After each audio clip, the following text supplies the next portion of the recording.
오늘 함께 은혜를 나눌 말씀 보겠습니다. 마태복음 28장 1절로 10절 말씀까지 함께 봅니다.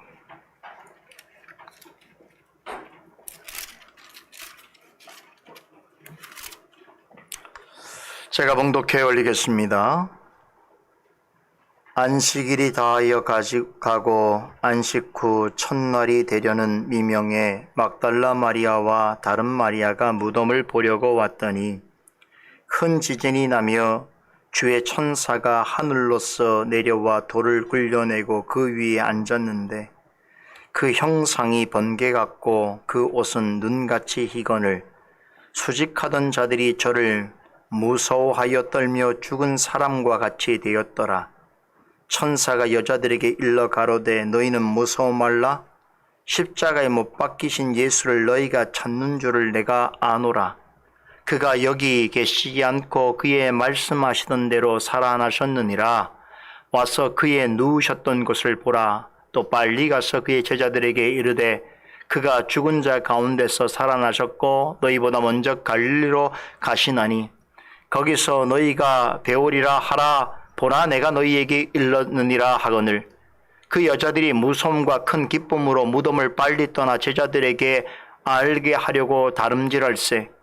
예수께서 저희를 만나 가라사대 평안하뇨 하시거늘 여자들이 나아가 그 발을 붙잡고 경배하니 이에 예수께서 가라사대 무서워 말라. 가서 내 형제들에게 갈릴리로 가라 하라. 거기서 나를 보리라 하시니라.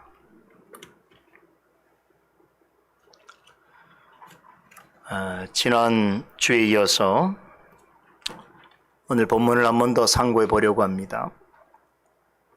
지난주에는 예기치 않은 특별한 상황이 있어서 그에 맞춰서 본문을 살펴보았더랬습니다.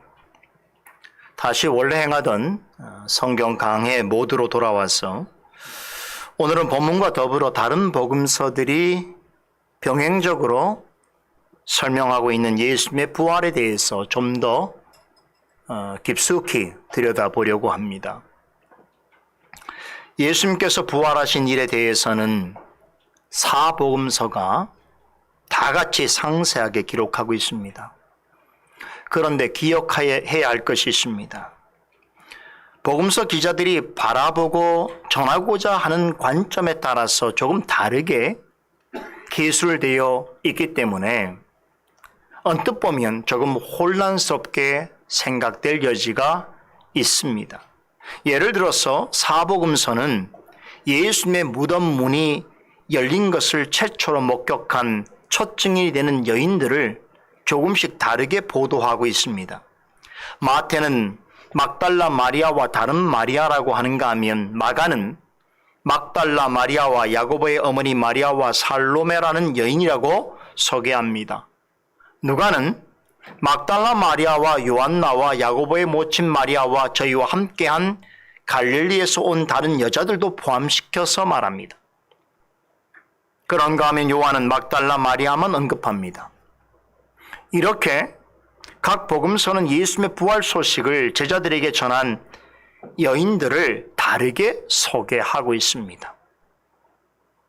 또 한 가지 재미있는 것은 마태, 마가, 누가 공간복음을 쓴 저자들은 여자들이 무덤에 왔다가 무덤이 비었다는 것을 확인하고 그곳에서 천사를 만나 예수님의 부활 소식을 듣게 된 후에 그 사실을 제자들에게 알린 것으로 기록하고 있습니다만 요한복음은 막달라 마리아가 홀로 빈 무덤을 보고서 먼저 베드로와 요한에게 이 사실을 알리게 되고 두 사람이 와서 확인하고 돌아간 후에 마리아가 천사를 보게 되고 빈 무덤에서 부활하신 예수님을 홀로 직접 만난 것으로 기록하고 있습니다.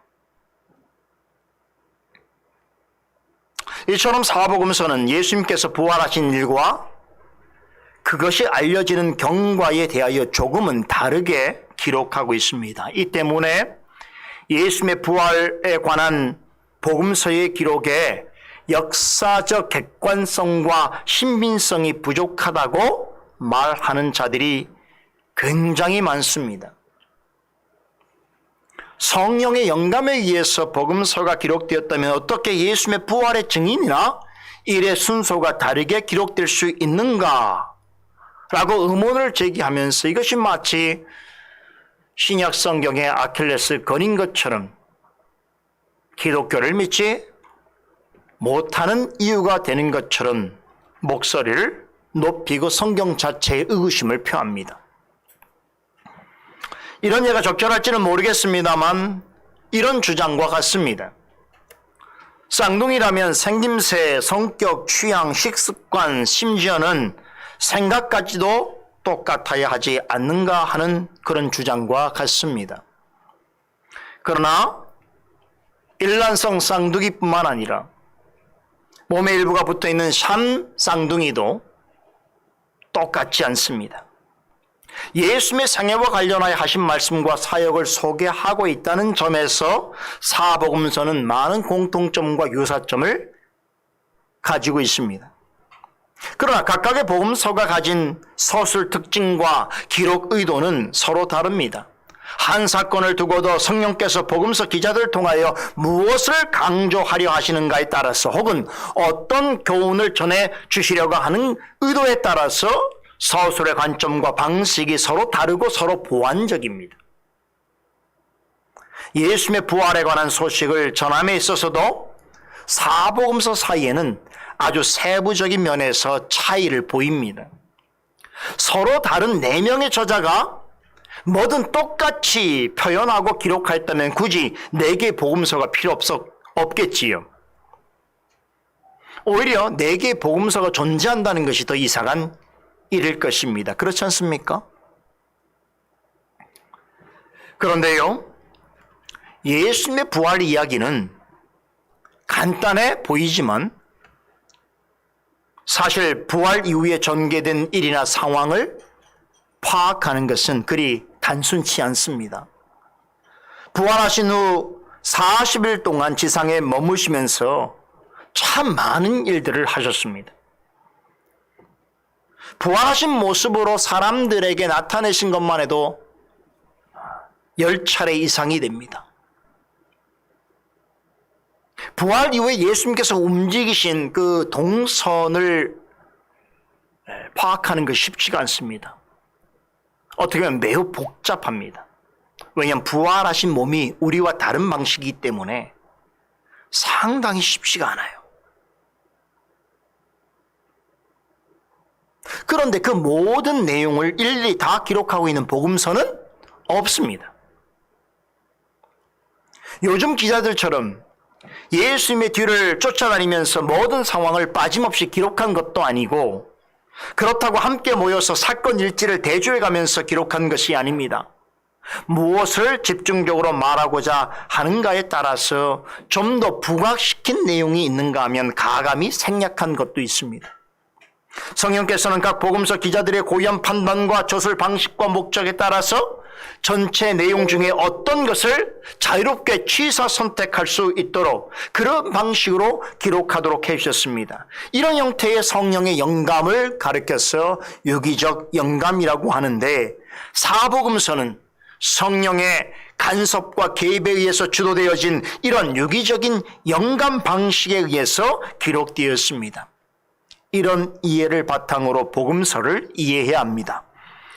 제가 지금까지 마태복음 강해를 진행해 오면서 오롯이 마태복음 본문만 전해드린 것이 아니라 어떤 경우에는 다른 복음서에 기록된 병행적인 내용을 소개해드린 이유가 여기에 있습니다.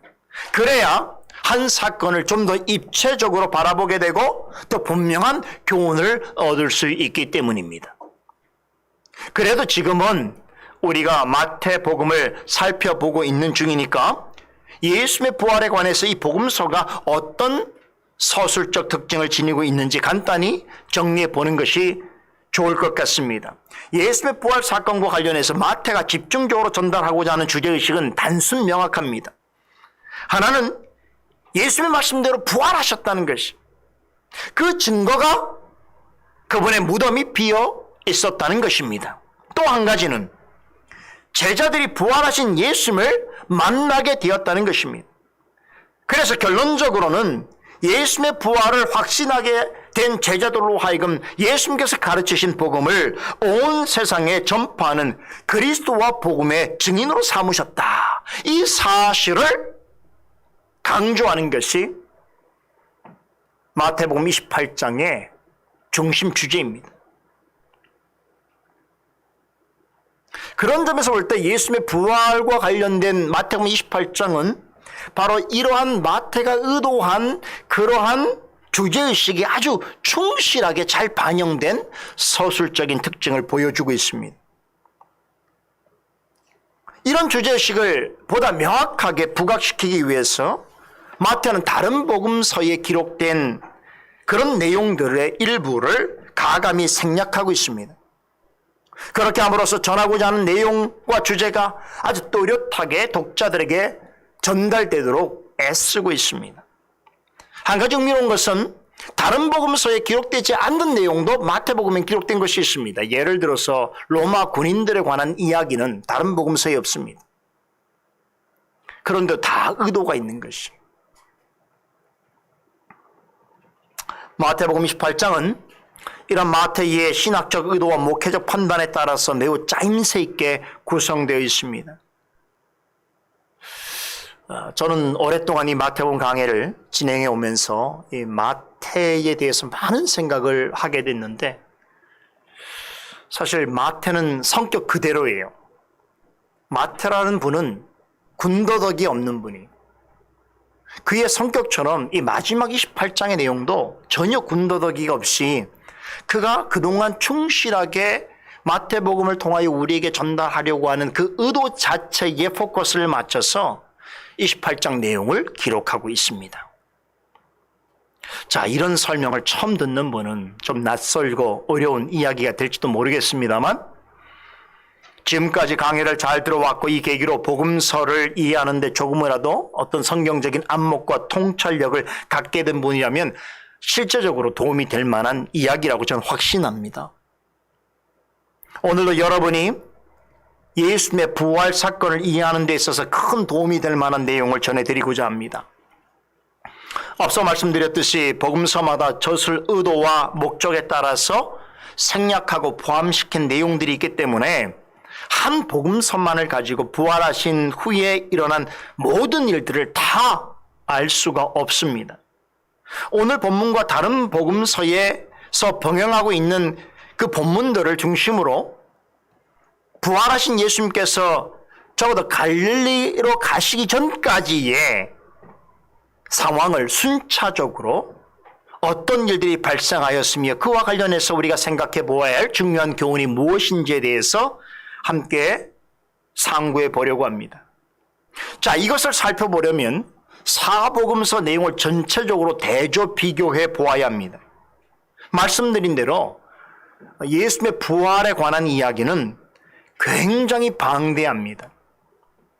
그리고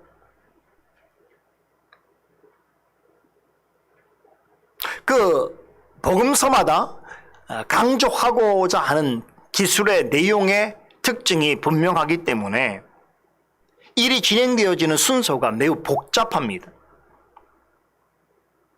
그래서 여러분, 이런 설명 없이 여러분들이 그냥 성경 말씀을 읽으면 그 내용은 이해할 수 있지만 그 내용 전체를 바라볼 수 있는 눈을 갖기란 대단히 어렵습니다. 강설자로서 이런 점을 잘 알고 있기 때문에 가능한 사복음서에 기술된 내용을 중심으로 해서 오늘 본문이 기록된 부분까지라도 순서대로 일어난 일들을 정리해 드리면서 그와 관련된 영적 의미와 교훈들에 대해서 말씀드리려고 합니다. 이제 마태복음 강해를 이제 얼마 지나면 끝나겠지요? 곧 그 끝이 보이는데 그렇다면 앞으로 당분간 공감 복음서를 여러분들에게 연속 강의할 일은 없을 것입니다. 그렇기 때문에라도 마지막 예수님의 부활에 관하여서 한 번쯤은 이런 시간을 가지면서 여러분들이 사복음서를 통해서 증거하고 있는 복음, 예수님의 부활에 관한 내용이 무엇인지를 생각해 볼 수 있는 기회를 갖는 것이 좋겠다라는 생각을 갖습니다. 예수님께서는 십자가에 죽으신 후에 신망 높은 공회원 아리마대 요셉과 예수님에게 거듭남의 영적 도리를 배운 바 있는 같은 공회원 출신인 니고데모에 의해서 장사 지내지셨습니다. 요셉은 아무도 사용한 적이 없는 자신을 위해서 마련해 놓았던 새 무덤에 예수님의 시신을 정성껏 안장해 드렸습니다. 그러나 예수님이 생전에 사흘 후에 다시 살아나리라고 하신 그 말씀을 떠올린 대제사장들과 바리새인들은 혹시라도 예수님의 시신이 없어진다면, 사라진다면 큰 낭패라고 생각한 나머지 애초에 그런 일을 방지하기 위한 목적에서 빌라도에게 찾아가서 무덤을 지켜달라고 요청합니다. 빌라도는 종교 지도자들에게 속해 있는 군사들을 파견해서 무덤 문을 겹겹이 봉인하도록 하고 무덤 주변을 철통 감시하도록 합니다. 자, 그런데 예수님을 장사 지낸 지 사흘째가 되는 이런 시간에, 즉 안식구 첫날 새벽 미명에 무덤에 놀라운 일이 발생했습니다. 큰 지진과 함께 주의 천사가 내려와서 무덤 문을 막고 있는 돌들을 치웠습니다. 그리고 천사는 그 위에 걸터 앉아 있었는데 그 형상이 번개 같았고 눈같이 흰 옷은 찬란히 빛났습니다. 여러분, 이 천사의 모습은 무엇을 상징하는 것입니까? 하나님의 임재의 영광을 나타내는 것입니다. 공교롭게도 그 순결하고 빛나는 하나님의 영광을 처음 목격한 자들이 누구입니까? 무덤을 지키던 로마 군인들이었습니다. 하나님의 신적인 권능의 표적으로서 나타난 천사의 빛나는 광채 앞에서 그들은 어찌할 바를 몰랐습니다. 심히 두려워하며 무서워 떨었습니다. 여러분, 총과 칼을 가진 자라도, 어떤 권세와 명예와 힘을 소유한 자라도 하나님의 나타나심 앞에서는 고꾸라질 수밖에 없다는 것을 보여줍니다. 천사로부터 나오는 찬란한 빛만 보아도 떨며 무서워하는 것이 사람이라면 장차 심판주이신 영광의 하나님 앞에 서게 되는 날 어떻게 되겠습니까? 죽은 자와 같이 될 수밖에 없습니다. 감히 심판대 앞에 서 계시는 하나님 앞에서 자신의 생각과 자랑을 앞세우거나 자신의 죄를 감추고 스스로 변론한다는 것은 상상조차 할 수 없는 일입니다. 여러분, 이사야 선지자도 천사들에 의해서 하나님의 임재의 영광이 찬란하게 빛나는 그 광경을 바라보면서 뭐라고 탄식했습니까? 화로다, 나여 죽게 되었도다. 나는 입술이 부정한 사람이요, 나는 입술이 부정한 백성 중에 거주하면서 만군의 여호와이신 하나님 왕을 배웠노라 라고 그는 탄식했습니다. 여러분, 이렇게 대단한 믿음을 가진 사람이라도 죄인으로서 거룩하신 하나님 앞에 선다는 것은 참으로 두려운 일이 아닐 수 없습니다. 단 한 천사가 비치는 강체조차도 감당할 길이 없어서 로마 군인들은 혼미백산하여 다 도망가 버렸습니다. 새벽 시간에 여인들이 무덤에 도착하였을 즈음에는 군인들은 이미 어디론가 다 사라져 버렸고 무덤 문은 활짝 열려 있었습니다. 여기에 한 가지 이런 질문이 나올 수 있습니다. 예수님께서는 언제 무덤에서 나오셨는가? 분명한 것은 예수님은 장사 지낸 지 사흘 만에 무덤 안에서 부활하셨습니다. 그런데 여인들이 도착했을 때는 이미 무덤에서 나간 후였습니다. 그렇다면 예수님이 무덤 문이 열린 다음에 나오셨을 것이라고 생각하는 것이 일반적인 일이겠으나, 그러나 이것은 전혀 중요한 것이 아닙니다. 왜냐하면 부활하신 예수님의 몸은 이 땅에 살아가는 우리가 가진 몸과는 전혀 다르기 때문입니다. 부활체로서의 몸은 영광스럽고도 자유합니다. 나중에 보시면 아시겠지만 예수님께서 제자들이 문을 닫고 있는데도 갑자기 나타나시기는가 하면, 또 문을 열지 않으셨는데도 호련히 어디론가 가시기도 하십니다. 보이지 않는 광선이 침투하는 것과는 전혀 다른 방식으로 부활한 몸은 물리적인 공간과 시간의 제약을 받지 않는다는 것을 알 수 있습니다. 차원이 다른 것이. 우리가 사는 삶의 차원과는 전혀 다른 방식의 몸인 것입니다. 오직 신령하고 영광스러운 세계에 완전히 적합한 몸을 가지고 계셨기 때문에 무덤 문이 닫혔거나 열렸거나 거기서 나오시는 데는 아무런 상관이 없고 문제가 없었습니다. 장차 우리도 이와 같은 부활의 몸을 입게 될 것인데, 현재로서는 말씀을 통해서 상상해 볼 수밖에 없습니다. 그런데 여인들은 예수님의 부활에 대해서 이해하지 못했을 뿐만 아니라 기대하지도 않았습니다.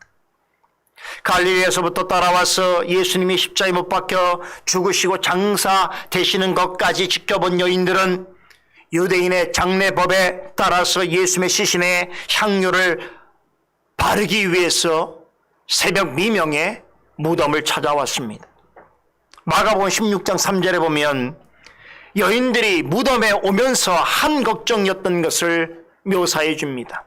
누가 우리를 위하여 무덤에서 돌을 굴려줄까 하는 근심을 떨치지 못한 채로 무덤으로 향하였던 것입니다. 이런 말이지요. 돌아가신 예수님을 위하여 정성껏 향유를 준비해서 가기는 하지만 무덤에 어찌 들어갈 것인가?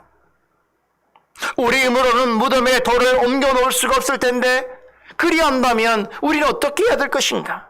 하는 근심을 가졌던 것입니다. 여러분, 이것은 무엇을 말해줍니까?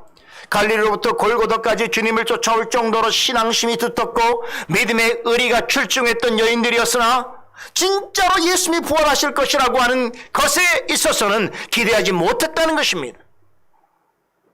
물론 여인들마다 각각 그 생각이나 믿음에 있어서 차이가 있을 수 있겠으나 예수님을 그토록 신실하게 따른 이들이었음에도 예수님의 부활에 대해서는 확실한 기대와 소망을 갖지 못했다는 것입니다.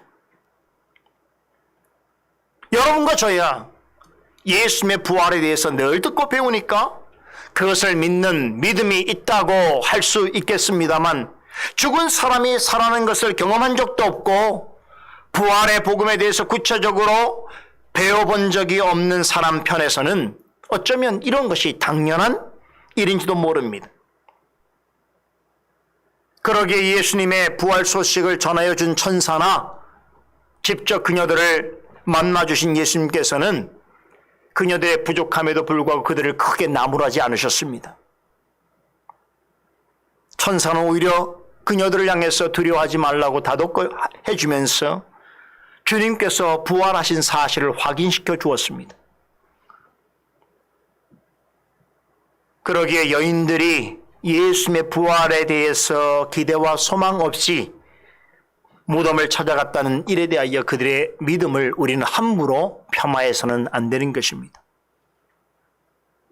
어쨌든 여인들은 좌우간에 일단 한번 가보자 라고 하는 심정으로 예수님의 무덤을 향해 가는데, 무슨 연유 때문인지 모르겠으나 그들보다 조금 앞서서 무덤에 도착한 사람이 있습니다. 바로 막달라 마리아입니다. 다른 여인들보다 한 발 앞서 무덤에 당도해 보니 이미 무덤 문이 활짝 열려 있었고 그 속은 텅 비어 있었습니다. 요한의 기록에 따르면 그녀는 누군가가 예수님의 시신을 도적질해 간 것으로 생각했습니다. 너무 황망하고 두려운 생각에 그녀는 그 길로 예수님의 제자 베드로와 요한에게 달려갑니다. 두 제자에게 가서 사람들이 예수님의 시신을 어디에 두었는지 모르겠다라고 하소연합니다. 그녀의 이야기를 전해들은 베드로와 요한은 황급히 예수님의 무덤을 향하여 달려갑니다. 이것이 요한복음 20장에 이 이야기가 소개되어 있습니다. 막달라 마리아의 이야기를 전해들은 두 제자는 그것은 참으로 심각한 일이라고 생각했던지 듣자마자 단숨에 무덤으로 달려갔습니다. 그리고 두 사람은 텅 빈 무덤 안으로 굽으려 들어가서 보니 예수님의 시신은 온데간데 없고 예수님의 온몸을 싸매었던 세마포만 덩그러니 그 자리에 남아있는 것을 봤습니다. 또 머리맡에는 머리를 쌌던 수건이 따로 개켜 있었습니다. 그 광경을 보고 두 제자는 집으로 돌아왔습니다. 여러분, 그런데 놀랍게도 그런 광경을 보았음에도 두 제자는 예수님께서 죽은 자 가운데서 다시 살아나야 하리라고 말씀하신 그 말씀을 생각지 못했다는 것이에요. 좀 놀랍죠? 그러니까 아마도 막달라 마리아처럼 그 순간까지도 누가 예수님의 시신을 훔쳐갔는가, 가져갔는가 생각했던 것입니다. 이것은 이 제자들 또한 여인들처럼 예수님의 부활에 관하여 바른 지식과 믿음을 가지지 못하고 있었다는 것을 말해줍니다. 나머지 제자들도 마찬가지겠지요. 이로 인해서 나중에 예수님의 책망을 듣게 되는데요. 그런데 예수님께서는 책망만 하지 아니하시고 말씀으로 부활을 믿는 믿음을 갖게 해주십니다. 이 부분은 강설 후반부에 좀 더 말씀드리겠습니다. 복음서에는 이 일 이후에 막달라 마리아의 동선에 대해서 구체적인 설명이 없습니다. 그런데 충분히 정황상 우리는 그 내용을 이해할 수 있습니다. 두 제자에게 소식을 전한 다음에 다시 예수님의 무덤으로 돌아왔습니다. 그 사이에 다른 여인들은 벌써 무덤에 왔다가 돌아간 상황이었습니다. 그녀들이 왔을 때에 막달라 마리아가 보았던 대로 무덤 문은 열려 있었습니다. 그 여인들은 너무나 놀라서 넋이 나간 사람처럼 무슨 일이 있었는가 놀라고 두려워하고 있을 때에 무덤 문을 연 천사의 음성이 들렸습니다. 그 내용이 오늘 본문 5절에서 8절에 기록되어 있지요. 너희는 무서워 말라. 십자가에 못 박히신 예수를 너희가 찾는 줄을 내가 아노라. 그가 여기 계시지 않고 그의 말씀하시는 대로 살아나셨느니라. 와서 그의 누우셨던 곳을 보라. 또 빨리 가서 그의 제자들에게 이르되 그가 죽은 자 가운데서 다 살아나셨고 너희보다 먼저 갈리로 가시나니 거기서 너희가 배우리라 하라. 보라, 내가 너희에게 일렀느니라 하는 이 천사의 말을 듣고는 마음속에 무서움과 기쁨이 교차하는 상태로 돌아가십니다. 이 여인들은 향유를 준비하여 오면서도 우리가 무덤 문을 어떻게 열 수 있을까라고 하는 근심을 가지고 왔습니다. 그런데 막상 무덤을 막고 있던 큰 돌이 한쪽으로 굴려져 있고 또 텅 비어 있는 무덤을 보니 너무나 당혹스럽고 두려웠던 것입니다. 그러나 이 두려움은 로마 병사들이 보인 두려움과는 차원이 다른 것이었습니다. 믿는 자가 거룩하신 하나님을 배울 때에 가지는 거룩한 정서로서의 두려움이었습니다. 한 가지 기억할 것이 있습니다. 그녀들이 무덤에 도착하기도 전에 열려져 있던 무덤 문은 굉장히 중요한 영적인 의미를 지니고 있습니다. 신실한 믿음을 가진 여인들이었지만 무덤을 찾아가는 마음은 영 편치 않았습니다. 예수님의 십자가 죽음이라고 하는 현실이 그들의 마음을 무겁게 짓누르고 있었기 때문입니다. 예수님이라도 죽음을 이길 수 있을까? 그녀들은 예수님을 존귀하게 여기면서도 예수님의 죽음을 생각하면 체념한 상태였습니다. 무덤을 가로막고 있는 무거운 돌은 죽음 앞에서, 다시 말해 죄로 인한 사망의 권세 앞에서 한없이 무력하고 끝없이 체념할 수밖에 없는 인간의 절대 한계를 상징적으로 보여주고 있습니다. 무덤문을 덮고 있던 그 육중한 돌은 사람으로서는 결코 넘을 수 없고 극복할 수 없는 죽음의 벽을 의미합니다. 그러기에 그녀들은 예수님의 시신에 향유라도 뿌려드리려는 생각으로 무덤을 향하여 가고 있는 중에서도 자신들의 힘으로는 무덤 문을 열 수 없을 것이라며 자포자기하는 마음을 가졌던 것입니다. 그런데 무덤에 도착해 보니 무덤 문이 활짝 열려져 있었던 것입니다. 장정 몇 사람이 달려들어도 움직일 수 없을 만큼 무거운 큰 돌덩이가 한쪽으로 치워져 있었습니다. 하나님께서는 사람의 힘으로는 넘을 수 없는 이 거대한 죽음의 장벽을 권능으로 제거해 주셨습니다. 무덤을 막은 무거운 돌이 제거되었다는 것은 하나님의 권능에 의해 사망의 권세가 깨트려졌을 뿐만 아니라 예수님께서 죄로 인해 모든 사람이 그 지배 아래 있게 된 죽음의 권세를 이기시고 부활하셨다는 것을 알리는 신호탄이 되었습니다. 이 사실을 하나님의 일을 수종드는 천사들이 증거해 주었습니다. 여러분, 여기 한 가지 놀라운 사실이 있어요. 마리아가 예수님을 잉태하셨을 때 그분의 이름과 출생의 의미를 알려주었던 주의 천사가 예수님이 장사 지낸 후에 무덤을 찾은 여인들에게도 나타났어 그분의 죽음과 부활의 의미에 대하여 알려주었습니다. 마리아가 예수님을 잉태하였을 때 그 사실을 알게 된 남편 요셉에게 찾아갔어. 무서워 말라. 이렇게 말했던 주의 천사가 예수님의 빈 무덤을 보고 너무나 두려워하고 당혹스러워하는 여인들을 향해서도 무서워 말라라고 당부한 것은 결코 우연이 아닙니다. 우연의 일치가 아니에요. 인간으로서는 도저히 이해할 길 없어서 놀라고 두려울 수밖에 없는 그 예수님의 탄생과 부활, 그것은 하나님의 전적인 주권과 섭리에 의해서 이루어진 일이라는 것을 동일한 천사를 통해서 알려주신 것입니다. 믿지 않는 사람들에게는요, 예수님께서, 하나님이신 예수님께서 이 땅에 사람의 몸을 입고 탄생하신 것도 너무나 두렵고 당혹스러운 일이고요. 그런 하나님께서 십자가에 죽으시고 장사되셨다가 부활하신 것도 당혹스럽고 두려운 일인 거예요. 그래서 천사가 찾아왔어.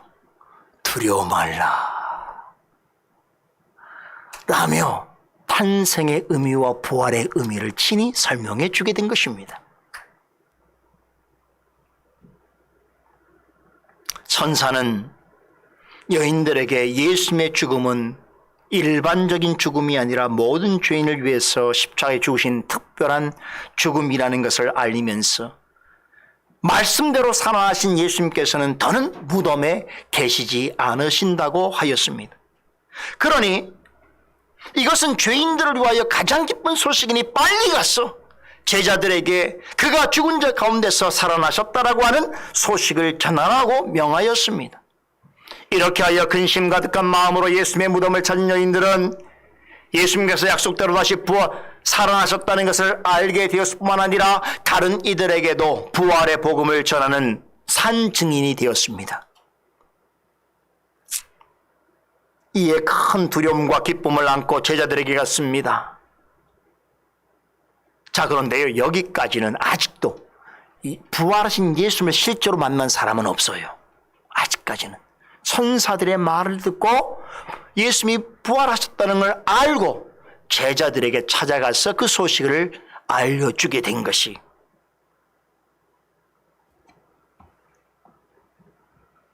그런데 요한복음 20장 11절 이하에서는 여인들이 무덤을 떠난 이후에 두 제자에게 예수님의 시신이 없었다는 소식을 전하고서 다시 무덤으로 돌아온 막달라 마리아의 이야기가 이어집니다. 놀랍게도 충격적이게도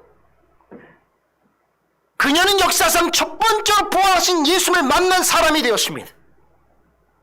이렇게 말씀드리면 그녀가 얼마나 대단한 사람이기에 역사상 처음으로 부활하신 예수님을 만날 수 있겠는가라고 하는 궁금증을 가질 수도 있겠습니다만 실은 그녀는 예수님을 쫓은 여인들 중에서 어쩌면 가장 비참하고 어두운 과거를 가진 사람이었습니다.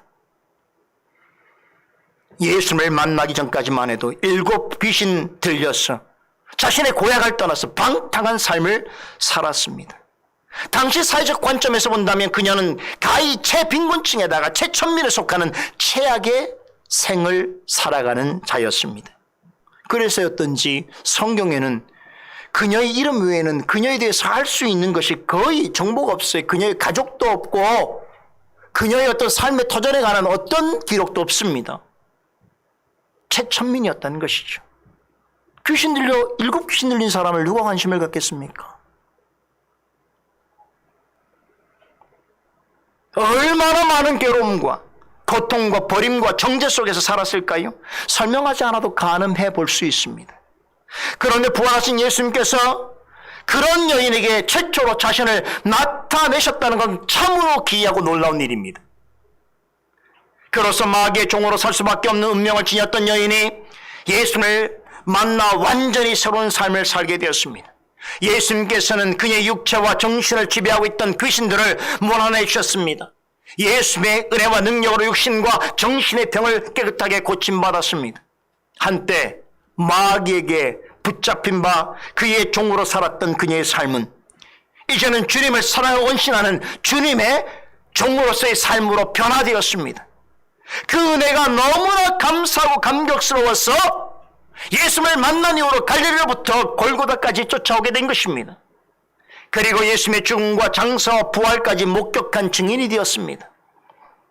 여러분, 그녀의 이런 드라마틱한 삶은 예수님 때문에 새 생명을 얻은 구원받은 자의 삶을 상징적으로 보여줍니다. 예수님을 만나기 전까지 그녀의 삶은 죄악으로 인해서 전적으로 부패하고 비참해진 죄인의 실상을 낱낱이 보여줍니다. 예수님께서 부활하신 후에 첫 번째로 그녀에게 나타나셨다는 것은 예수님의 부활은 본질상 죄와 허물 가운데 죽은 상태로 하나님을 대적하는 공중권세 잡은 역을 따르는 불순종의 아들이고 진노의 자녀일 수밖에 없었던 우리를 위하여 최고로 좋은 소식이라는 것을 알려주고 있습니다. 이 때문에 예수님께서는 부활 후 처음으로 막달라 마리에게 자신을 나타내 보이신 것입니다. 그때 그녀는 예수님의 시신이 없어진 줄 알고 무덤 안에서 울고 있었습니다. 천사들이 어찌하여 우는가 묻자 그녀는 누가 내 주님을, 나의 주님을 가져다가 어디에 뒀는지 알지 못한다라고 고백하면서 목매어 울었습니다. 여러분, 그녀가 얼마나 순수하고 신실한 마음을 가지고 주님을 사랑했는지를 알 수 있습니다. 그런데 이 말을 하고 뒤를 돌아보니 거기에 부활하신 예수님이 서 계셨습니다. 그런데 그녀는 그분이 예수님인 줄 몰랐습니다. 예수님이 동산을 지키는 자인 줄 알고 예수님께서 그녀에게 어찌하여 너는 여기서 울며 누구를 찾고 있느냐라고 물으시자 혹시 당신이 옮겨갔거든 어디에 두었는지 알려주소서. 그러면 내가 가져가리라 라고 말했습니다. 부활하신 예수님을 그는 알아보지 못했습니다.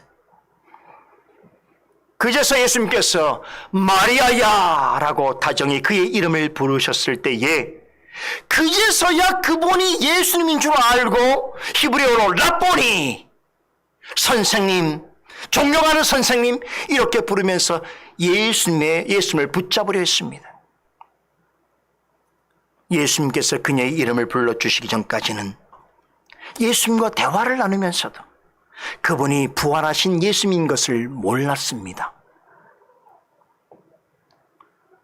이것은 그녀가 예수님의 부활에 대해서 깊은 이해를 가지지 못했다는 것을 암시해 주는 것이기도 하거니와 부활하기 전과 부활한 후에 몸에 어떤 큰 변화, 우리 육신의 눈으로는 정확하게 알 수 없는 어떤 변화가 나타나 있다는 것을 말해주는 것이기도 합니다. 그랬기에 그녀는 그 부족한 이해로 예수님을 붙잡으려 했습니다. 그런 그녀를 향해서 예수님께서 나를 붙들지 말라. 내가 아직 아버지께로 올라가지 아니하였노라. 너는 내 형제들에게 가서 이르되 내가 내 아버지 곧 너희 아버지 내 하나님 곧 너희 하나님께로 올라간다 하라라고 격려와 당부의 말씀을 전하셨습니다. 이렇게 예수님의 부활에 대해서 잘 알지 못하지만 주님의 크신 은혜와 능력으로 비참한 마귀의 종에서 영광스러운 하나님의 자녀로 변한 그녀, 배운 것이 부족하고 아는 것이 많지 않지만 베푸신 구원의 은혜와 능력에 감사하여 죽으신 주님마저 너무나 사랑하고 진실이 섬기고 했던 그 미천한 여인에게 첫 번째로 나타내심으로 예수님의 부활은 모든 죄와 비참 가운데 있는 자들을 위해서 가장 복되고 영광스러운 일이라는 것을 직접 가르쳐 주셨던 것입니다. 세상의 관점에서 보자면 이보다 더 미천하고 비참할 수 없는 인생에게 최초로 부활하신 영광스러운 모습을 보여주시고 그로 하여금 부활의 중요한 증인과 전파자가 되게 하신 것은 그 자체로 예수님이 증거하신 복음이란 세상 사람들이 생각하는 것과 얼마나 다르며 구별되어 있으니 또한 복음이 전하는 내용과 의미는 얼마나 대단하고 위대한가를 잘 보여주는 것입니다. 막달라 마리아에게 첫 번째로 나타내신 이후로 승천하시기까지 40일간 한 10차례 부활하신 모습을 나타내 보이셨습니다. 시간순으로 따지자면 오늘 우리가 본 마태복음 본문에 언급되어지는 여인들은 부활하신 예수님을 만난 두 번째 사람들입니다. 천사가 전해준 말을 듣고 두려움과 기쁨을 가지고 무덤을 떠나 제자들에게 그 사실을 전해주려고 바삐 돌아가던 길에 예수님께서 저희에게 나타나셨습니다. 이들은 막달라 마리아와 함께 갈릴리로부터 쫓아와서 예수님의 죽음과 장사를 목격한 신실한 믿음의 여인들이었습니다. 앞서 말씀드렸듯이 예수님의 부활에 대해서 지식과 확신이 부족하였음에도 예수님이 다시 살아날 거라고 하는 기대보다는 예수님을 더 이상 보지 못할 수 있다라고 하는 근심과 염려를 가지고 무덤에 찾아왔음에도 예수님께서는 그녀들을 책망하시기는커녕 따뜻하게 품어주시고 그녀들에게 특별한 존귀함을 더해 주셨습니다. 여러분, 그녀들은 예수님의 제자들보다 사도들보다 먼저 부활하신 예수님을 뵐 수 있었습니다. 예수님의 부활 소식을 제자들에게 전하고자 황급히 달려가는 그녀들에게 예수님께서 평안의 인사를 건네며 나타내시자 그분 발 앞에 엎드려 경배드렸습니다. 여기서 한 가지 주목해 볼 것이 있습니다. 마태는 부활하신 예수님께서 근심 속에 두려워 떨고 있는 그녀들에게 의심을 말끔히 제거해 주시기 위해서 그녀들이 돌아가는 길에 직접 나타나 만나 주심으로 놀란 은혜를 베풀어 주셨던 것입니다. 그런데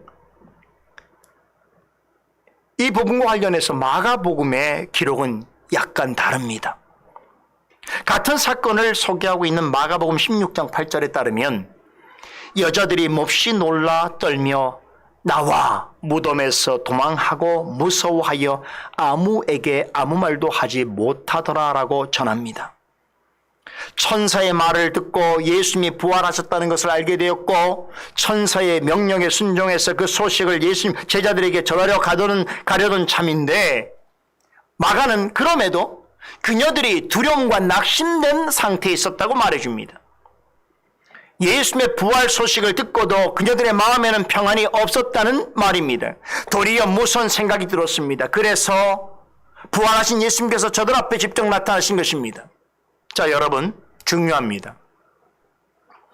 천사로부터 주님의 부활 소식을 전해 들었음에도 불구하고 두려움을 떨쳐버릴 수 없었던 이 여인들의 모습을 통하여서 마가가 우리에게 전달하고자 하는 교훈이 무엇인가? 곧 이것은 성령께서 우리에게 전달하시려는 교훈이겠지.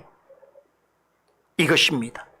아무리 신실한 믿음을 가진 자라도 마음 깊은 곳에 있는 본질적인 근심과 의심과 두려움을 성령께서 제거해 주지 아니하시고 그 마음에 평강과 확신을 주지 아니하신다면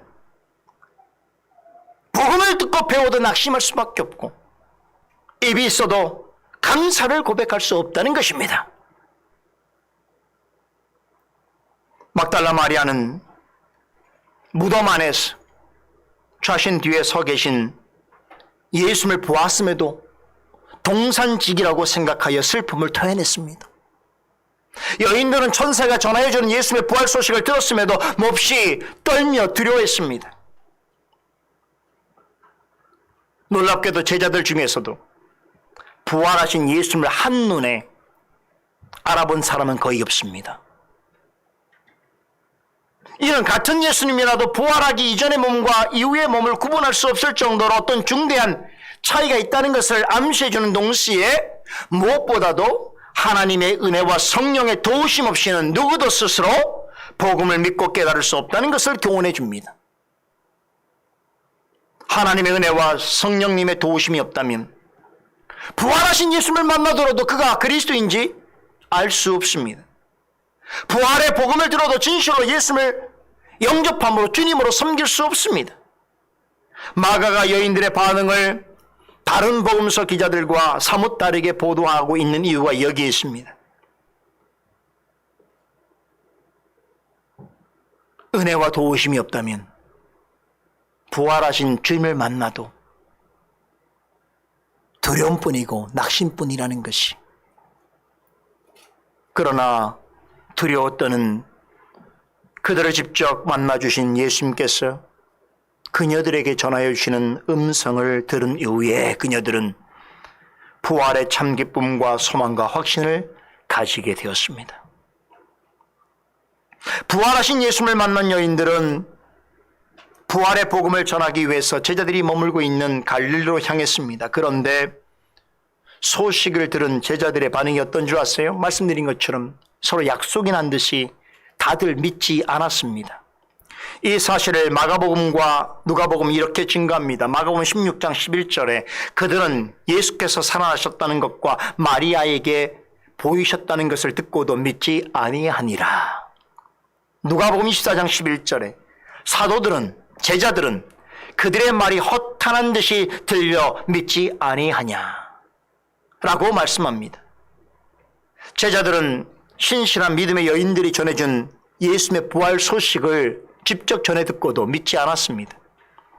그나마 베드로와 요한은 그 소식을 듣자마자 무덤으로 가서 확인해 보았지만 빈 무덤 안에 들어가서 부활의 흔적들이 있음을 목격하고도 성경이 예수님의 부활에 대해서 가르친 것을 생각지 못했습니다. 예수님의 부활을 부정할 수 없는 그런 증거들이 차고 넘치자 어느 정도는 머리로는 인식하고 있었지만 여전히 마음으로는 예수님의 부활을 받아들이기에는 쉽지 않았던 것입니다. 이런 이야기를 들으면 어떻게 제자들이 그래야 수 있는가라고 궁금해할 수 있습니다만 예수님의 존재와 그분이 하신 일들을 진실로 믿게 되는 것은 사람의 힘으로 되지 않는 것입니다. 보세요. 여러분, 성경에는 예수님이 참된 하나님이시고 참된 사람이라는 것에 대하여 명확하게 증거하는 증거들이 무수히 많습니다. 성경을 있는 그대로 보자면 예수님은 본체상 하나님과 동등하신 분이시고 우리를 죄에서 구원하시기 위해서 오신 하나님의 아들이시여 유일한 구원자이시고 심판주라고 하는 사실에 대하여 우리는 부정하거나 의심할 수 없습니다. 그러나 성경이 예수님에 대해서 더할 나위 없이 증거함에도 불구하고 예수님을 믿지 않는 사람들이 훨씬 더 많다는 것이 이 사실을 말해주고 있습니다. 예수님이 누구이시며 어떤 일을 행하신 분이시라는 것을 드러내는 성경 본문과 증거들을 아무리 많이 가져다 그 코앞에 놓는다고 하더라도 코웃음 치고 손사래를 치는 이들이 훨씬 더 많습니다. 일찍이 예수님의 부활에 대해서 중요한 가르침을 받았던 제자들도 직접 부활을 목격한 여인들의 말을 전해 듣고도 믿지 않았습니다. 예수님이 부활하셨다는 것을 증거하는 흔적들을 보고서도 부활에 대한 예수님의 가르침을 기억지 못했습니다. 여러분, 하나님의 진리는 들었다고 해서 자동으로 믿어지는 것이 아닙니다.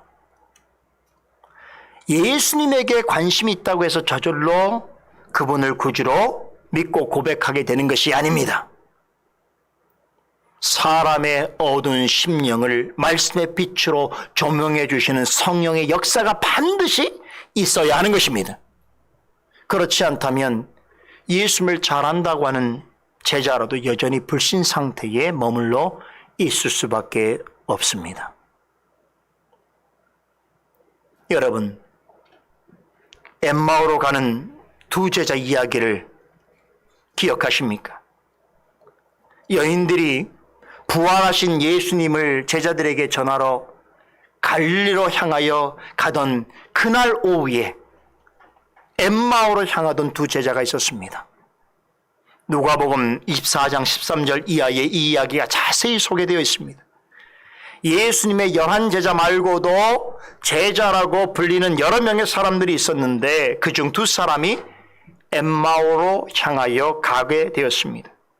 누가는 이들이 가면서 이 모든 된 일을 서로 나누었다라고 말합니다. 이러보건대 오전에 막달라 마리아의 말을 듣고 예수님의 무덤에 가서 직접 살펴본 베드로와 요한이 와서 증거해 준 이야기를 그들은 이미 알고 있었다는 것입니다. 아무튼 두 사람은 예수님의 부활을 주제로 이러저러한 대화를 나누면서 길을 가고 있는데 그 길에 부활하신 예수님께서 동행하셨습니다. 그런데 그들은 목적지에 도착할 때까지 함께 가는 그분이 부활하신 예수님인지를 알지 못했습니다. 예수님을 본 적이 없어서가 아닙니다. 이미 예수님을 오랫동안 봤던 제자들이 그런데도 어떻게 부활하신 예수님을 모를 수 있습니까? 그 이유를 누가는 그들의 눈이 가리워져 있었기 때문이라고 전합니다. 예수님의 제자였음에도 대화를 나누면서 동행하는 길에 함께한 그분이 부활하신 예수님인 것을 알아보지 못했다는 것은 이상한 일입니다만 영적으로 어두우면 그보다 더 알 수 있다는 것이 바로 사람입니다. 무슨 말입니까? 결국 예수님을 알고 믿는 것은 인정이나 기연에 의한 것이 아닙니다. 우리 아버지가, 우리 어머니가, 우리 할머니가 예수를 잘 믿었다고 내가 예수를 잘 믿게 되는 건 아니에요. 예수 믿는 사람이 내 이웃에 잘 있다고 해서 그 인정 때문에 내가 예수님을 알게 되는 것은 아닙니다. 믿게 되는 것은 아닙니다.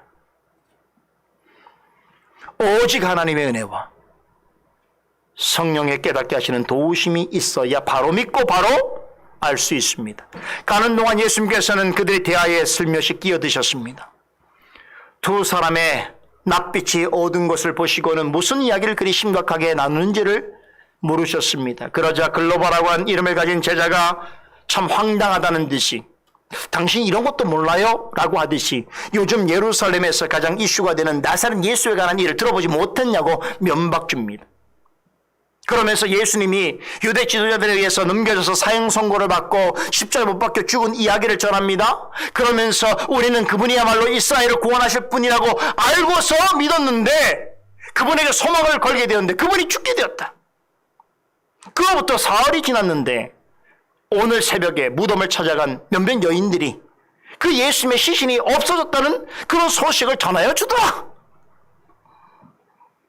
그리고는 제자들에게 와서 천사들이 전한 그 이야기를 전해주면서 예수님이 살아났다라고 살아계시다라고 전하더라고. 그렇게 이야기하더라. 그 말을 듣고 우리 중에 있었던 두 제자가 무덤으로 황급히 가서 보니 여인들의 말 그대로였는데 그분은 보지 못했더라. 지금까지 제가 말씀드린 내용을 다 지금 설명해 줬어요. 부활하신 예수님에게. 기가 막힌 상황이죠. 이렇게 예수님을 앞에 두고 천연덕스럽게 그분에 대해서 이야기를 나누면서도 그가 부활하신 주님이라는 사실을 전혀 인지하지 못했다는 것이 왜 그렇습니까? 영적으로 눈이 가리워져 있었기 때문이라는 것입니다. 이 두 제자의 모습은 예수님을 떠난 제자들의 영적 상태를 그대로 대변해주고 있습니다. 예수님을 3년 동안 따라다니면서 많은 것을 보고 들었고 한때 예수님을 향해서 살아계신 하나님의 아들이시라고 고백했던 그들이었음에도 불구하고 예수님이 부활하실 것을 믿지 않거나 부활하신 예수님을 직접 보고도 알지 못하였다는 것은 근본적으로 그들이 영적으로 매우 어두운 상태에 있었다는 것을 말해줍니다. 여러분, 영적으로 어두면요 아무리 말씀을 읽어도 깨닫지 못해요. 아무리 좋은 설교, 칼빈 목사님이 오늘 설교해도 깨닫지 못합니다. 제가 설교해서 못 깨닫는 게 아니에요. 영적으로 어둡다는 게 그렇게 심각한 문제입니다.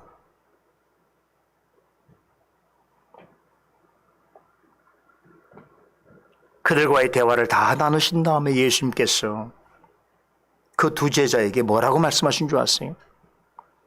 미련하고 선자들이 말한 모든 것을 마음에 더디 믿는 자들이여 라고 책망하셨습니다. 이 모습은 예수님께서 오늘 아침에 여인들을 만나서 하신 그 모습과는 사뭇 다르지요. 여인들에게는 무서워 말라라고 하시면서 애써 격려해 주셨고 위로해 주셨는데 반면에 예수님을 알아보지 못하는 제자들 향해서는 미련하다고 강하게 책망하셨습니다. 왜 제자들에게 미련하다고 말씀하시는 것일까요? 하나님께서 구약의 선자들로 하여금 예수님에 관하여서 하신 말씀들을 미리 이미 전하여 주셨고 또 예수님께서는 시간이 있을 때마다 그 의미를 해석해 주시고 교훈해 주셨건만 지금에 와서는 그것들을 전혀 기억지 못하고 예수님의 부활조차 믿지 못하는 자들이 되었으니 미련하다고 책망하신 것입니다.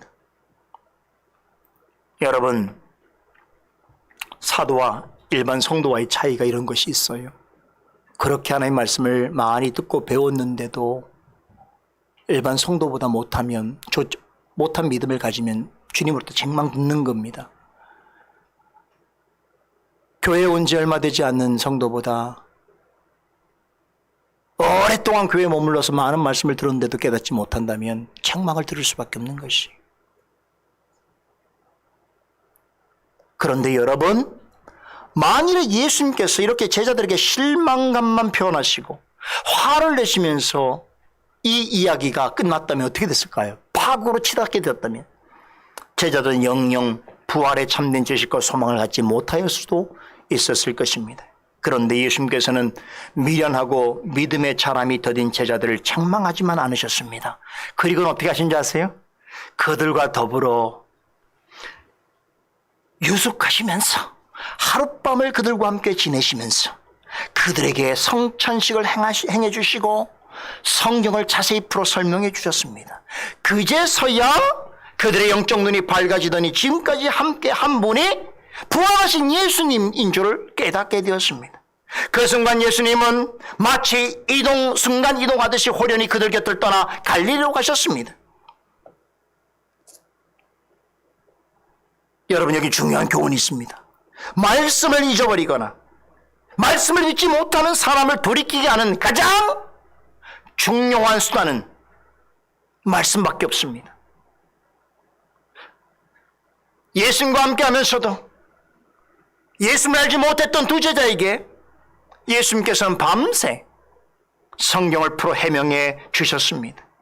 그러므로 예수님에 대해서 알게 해주시고 말씀의 의미를 깨닫게 해주셨습니다. 그런 것처럼 주님의 몸된 교회 안에서도 말씀을 선포하고 가르치고 배우는 일이 늘 계속되어져야 하는 것입니다.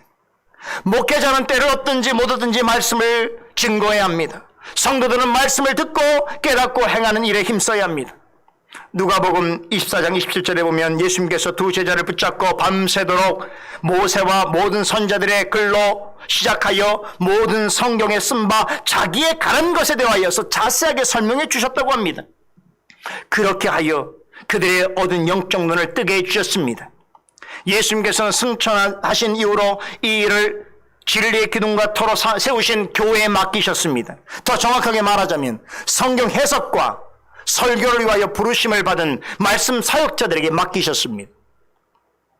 여러분, 예수님께서 부활 승천하신 이후로 우리는 인성을 가진 예수님의 모습을 볼 수가 없습니다.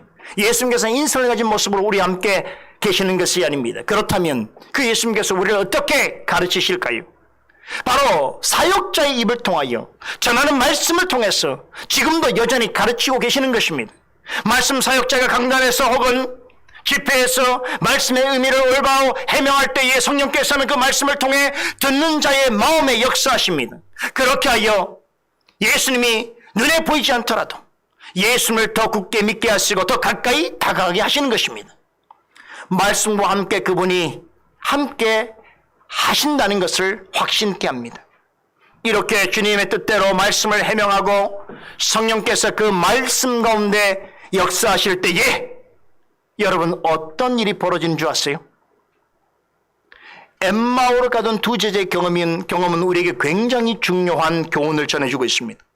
예수님께서 성경을 자세히 설명해 주실 때에 영안이 열려 곁에 계신 예수님을 알아차렸을 때에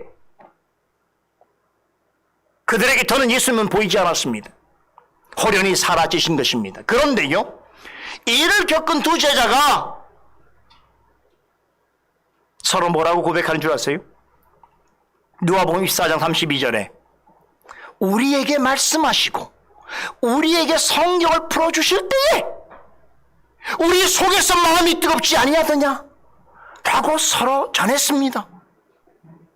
예수님께서 말씀을 해명해 주실 때에 우리의 마음이 뜨거워졌다라고 고백한 것입니다. 이것은 두 제자만이 겪은 특별한 경험이 아닙니다. 예수님의 말씀을 들을 때에 마음이 뜨거워지는 것은 모든 시대에 모든 성도가 경험할 수 있는 일입니다. 예수님을 볼 수 없다 하여도 주님의 말씀을 옳게 해명하고 진실로 깨닫게 될 때에 성령께서는 그 표식으로 듣는 이의 마음을 뜨겁게 해주십니다. 뜨겁다는 것은 어떤 신비적이고 환상적이고 감정적인 종교적 체험을 말하는 것이 아닙니다. 말씀으로 참된 깨달음을 얻는다는 것입니다. 여러분 어떻습니까? 주님의 뜻과 교훈을 선포하는 말씀을 들을 때에 깊은 깨달음을 얻은 적이 있습니까? 말씀 속에 감추인 깊은 의미를 알게 되었을 때에 자신의 심령 깊은 곳에서 우러나는 공감과 감탄을 경험해 보신 적이 있습니까? 올바르게 해명된 말씀을 통해서 영혼의 기쁨과 소망을 누려본 적이 있습니까? 자신의 죄와 부패한 본성을 말씀으로 들추어내는 성령의 역사 앞에서 진실로 회개하고 돌이켜 주님을 더욱 진실하게 믿고 성령께서 가르치시는 뜻에 순복하기를 원하는 소망을 가져본 적이 있습니까?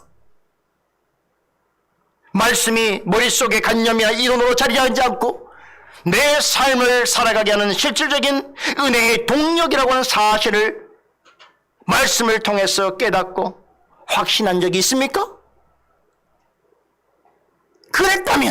그렇다면 그것이 말씀으로 마음이 뜨거워지는 것입니다.